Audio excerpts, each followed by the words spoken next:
हाथ जोड़कर मैं करूं विनती बारंबार, हे श्री कृष्ण मेरा भी नमन करो स्वीकार।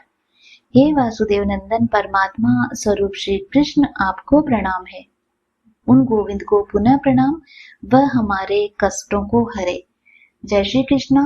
श्री कृष्ण जन्माष्टमी की आप सभी को हार्दिक शुभकामनाएं। भगवान श्री कृष्ण की कृपा आपके और आपके समस्त परिवार पर सदा सर्वदा बनी रहे।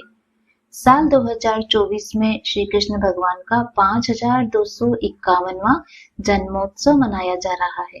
भगवान कृष्ण का जन्म भाद्रपद कृष्ण पक्ष की अष्टमी तिथि को रोहिणी नक्षत्र में रात 12 बजे हुआ था। इसलिए हर साल इस दिन पर श्री कृष्ण जन्माष्टमी मनाई जाती है।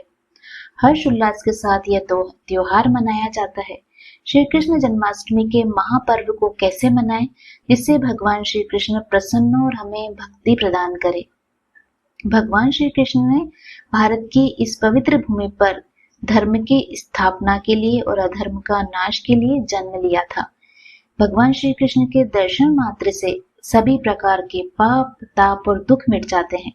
जिन्होंने गीता का उपदेश दिया और प्राणियों के कल्याण के लिए कार्य किए। भगवान श्री कृष्ण स्वयं इस संपूर्ण सृष्टि के रचयिता हैं, लेकिन बात जब उनके जन्म की आती है तो उससे जुड़े शब्द हैं कारागार, माता पिता से वियोग और जन्म के पूर्व ही मृत्यु की तैयारी। राजमहल की किस्मत लिखवाकर जन्मे श्री कृष्ण कैसे पैदा होते ही अपने माता पिता से दूर हो गए, कैसे सोने के पालने में झूलने की किस्मत वाले कान्हा ने कारागार में अपनी आंखें खोली।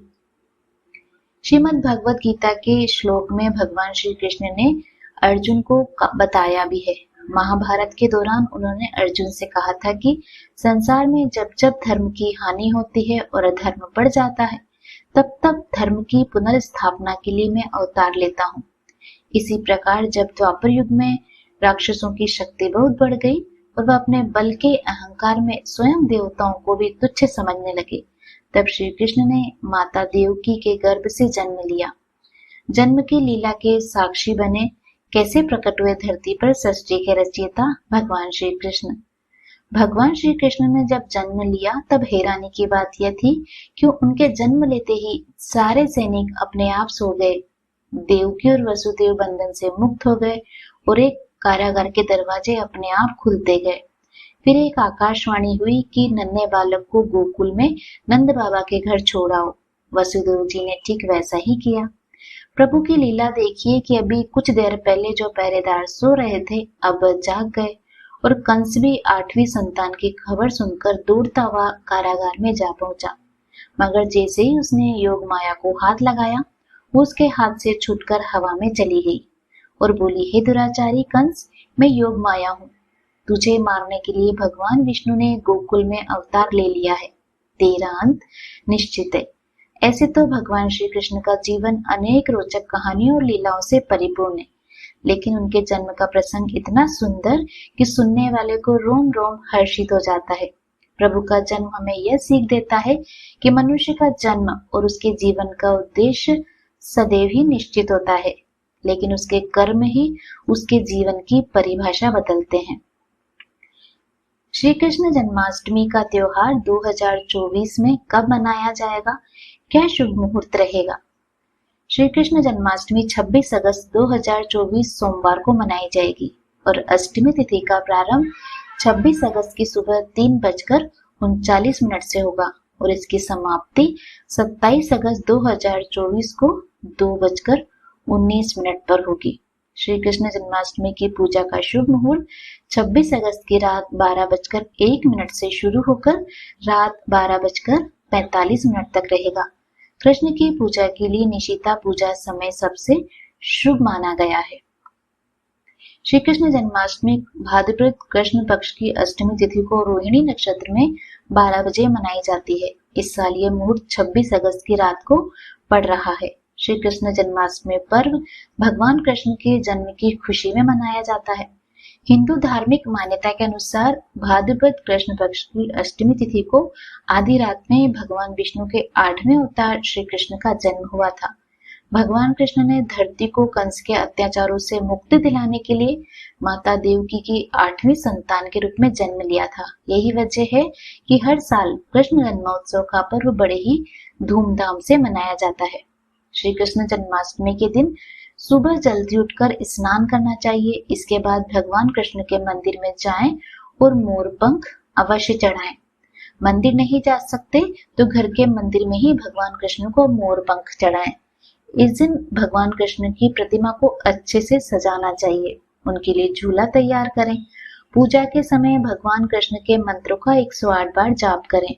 रात 12 बजे की पूजा से पहले फिर से स्नान कर लें। फिर साफ वस्त्र पहनकर पूजा की तैयारी करें। कृष्ण जी की प्रतिमा को दक्षिणावर्ती शंख से अभिषेक कराएं। उन्हें फूल और फल चढ़ाएं और तरह तरह के पकवान का भोग लगाएं। जन्माष्टमी की कथा सुननी चाहिए और अंत में भगवान कृष्ण की आरती करनी चाहिए। कृष्ण जन्माष्टमी के दिन व्यक्ति को स्नान आदि से निवृत्त होकर सभी देवी देवताओं को नमस्कार करना चाहिए। इसके बाद घर के मंदिर में पूर्व या उत्तर दिशा की तरफ मुंह कर बैठ जाना चाहिए। फिर एक हाथ में जल, फल, पुष्प लेकर व्रत का संकल्प लें। इसके बाद दोपहर के समय में काले तिलों को जल में डालकर प्रसूति गृह बनाएं। इस प्रसूति गृह में एक सुंदर बिछौना बिछाएं। यहाँ कलश स्थापित करें। जन्माष्टमी पर भगवान कृष्ण, माता देवकी, नंदलाल, यशोदा मैया, वासुदेव, बलदेव और लक्ष्मी जी की विधिवत पूजा की जाती है। जन्माष्टमी के दिन श्री कृष्ण भगवान की पूजा रात 12 बजे किए जाने की परंपरा है। जन्माष्टमी के दिन 12 बजे कुछ लोग खीरे को काटकर उसके तने से उसको अलग भी करते हैं। यह परंपरा भी कई जगह निभाई जाती है। इसी वजह से कई स्थानों पर जन्माष्टमी के दिन रात 12 बजे खीरा काटा जाता है। इसके बाद भगवान कृष्ण की आरती की जाती है। फिर उन्हें भोग लगाया जाता है। इसके बाद लड्डू गोपाल को झूला झुलाया जाता है। कृष्ण जन्माष्टमी व्रत सूर्योदय से शुरू होकर अगले दिन सूर्योदय तक रखा जाता है। जो कोई भी इस व्रत को करता है उसे व्रत के एक दिन पहले यानी कि सप्तमी तिथि को हल्का और सात्विक भोजन करना चाहिए।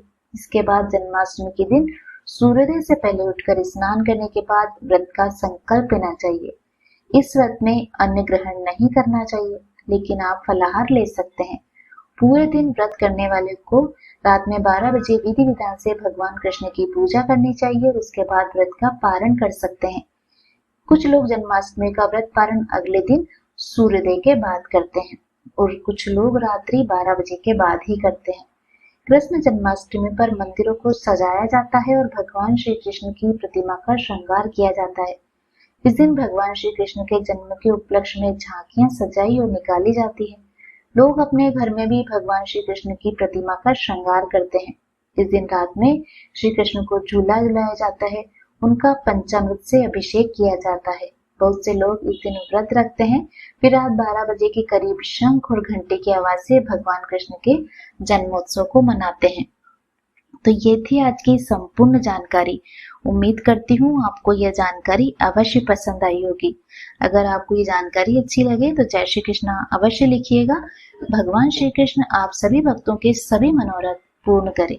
मिलते हैं आपसे अगले वीडियो में। जय श्री कृष्णा। धन्यवाद।